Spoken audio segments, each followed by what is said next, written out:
മാവോയിസ്റ്റുകളെ നേരിടേണ്ടത് ആശയപരമായാണെന്നും മാവോയിസ്റ്റ് വേട്ടയുടെ പേരിൽ കോടികൾ മുടക്കി ആയുധങ്ങൾ വാങ്ങിക്കൂട്ടുന്നത് എന്തിനാണെന്നും പി.സി. ജോർജ് ചോദിച്ചു.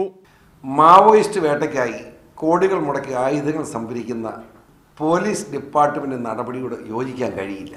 മാവോയിസ്റ്റുകളുടെ പ്രവർത്തനം മൂലം വയനാട്ടിലെ പല ഉദ്യോഗസ്ഥരും മാന്യന്മാരായെന്നും ബ്ലേഡ് മാഫിയ ഒതുങ്ങിയെന്നും പി.സി. ജോർജ് പറഞ്ഞു.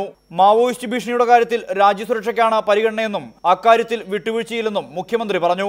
രാജ്യത്തിന്റെ സുരക്ഷയും ക്രമസമാധാന നിലയുടെ പരിപാലനവും ഗവൺമെന്റിന്റെ ടോപ്പ് പ്രയോറിറ്റിയാണ്.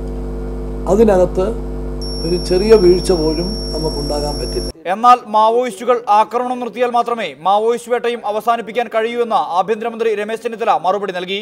അവരാ പ്രവർത്തനങ്ങൾ അവസാനിപ്പിച്ചാൽ പോലീസ് തീർച്ചയായിട്ടും നേരിടൽ അവസാനിപ്പിക്കാൻ തയ്യാറാണ്. അതേസമയം മാവോയിസ്റ്റുകൾ നേരിടേണ്ടത് സാമൂഹ്യ നന്മയ്ക്ക് ആവശ്യമാണെന്നും ആയുധമെടുക്കുന്നവരെ അമർച്ച ചെയ്യണമെന്നും കെ മുരളീധരൻ എം.എൽ.എ പ്രതികരിച്ചു. റിപ്പോർട്ടർ, തൃശൂർ, തിരുവനന്തപുരം.